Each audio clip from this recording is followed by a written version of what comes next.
بسم الله الرحمن الرحيم. الصلاة والسلام على نبينا محمد صلى الله عليه وسلم.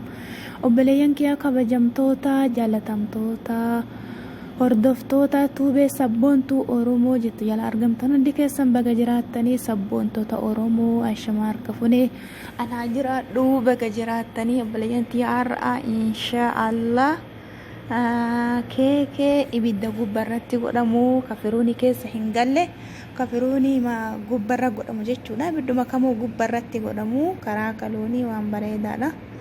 Koottaa waliin goonaa. Akkuma argaa jirtan killee abbaa sadii itti godhadhe, sukkara koopha takka itti godhe, faaneeliyaa miilaagaa xiqqishuu takka itti godhadhe, zayitii koopha takka itti godhadha. Akkuma waliin argaa jirru maashaallah obboleeyyan xiyyaa keekeen kenna kun akkanatti baya inshaallah bareedee laafaa ta'ee keekee firooniin hin jiru akkamitti keekee godhannaa jettanii waan yaaddaniif hin jiru hin godhama. Keekeelleen akkuma daabbootitti ibidda gubbatti akkuma argaa jirtanii killee abbaa sadii sukkara kooba takka zayitii kooba takka waliin guuttu faaneeliyaa miilaagaa takka walitti daakkanne deebine jechuudha. Ammoo haliiba itti godhatu henna haliiba kooba takka itti godhanne haliiba kana waliin immoo daakkanne haliiba kanaan immoo waliin kalladhee deebinaa waliin dhiyaanne jechuudha. Amma saanii qopheeffannee kallaxa akka kallaxanne san achi naqannee harcee koobuma akkasii san lama itti goone biqiin boodara milaagaa xiqqoo takka itti godhanna.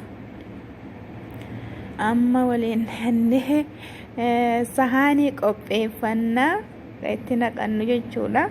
Ka keekee itti godhannu akkasuma sahaanii qopheeffanne itti naqanne jechuudha. Keekeen keenya amma qophaa'e gara ibiddaa fidachuu hinna ibidda irratti immootu ibidda gubbaa kanarratti naxama kana finnee sahaanii ibidda gubbaan kennu distii sahaaniin kun keessa gadi bu'ee ta'ee distii qadaan isaa sirriitti qadaadamu finnee isa keessa kenna ibidda kennamu marra xiqqeessinee jala xiqqeessina.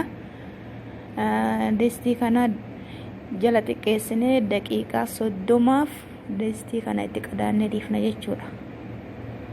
Yoo nu dhufnee banannu maashaallah gubbaa fi jalallee wal qixxaayaa bareedaa bilchaataa diimaa kana maashaallah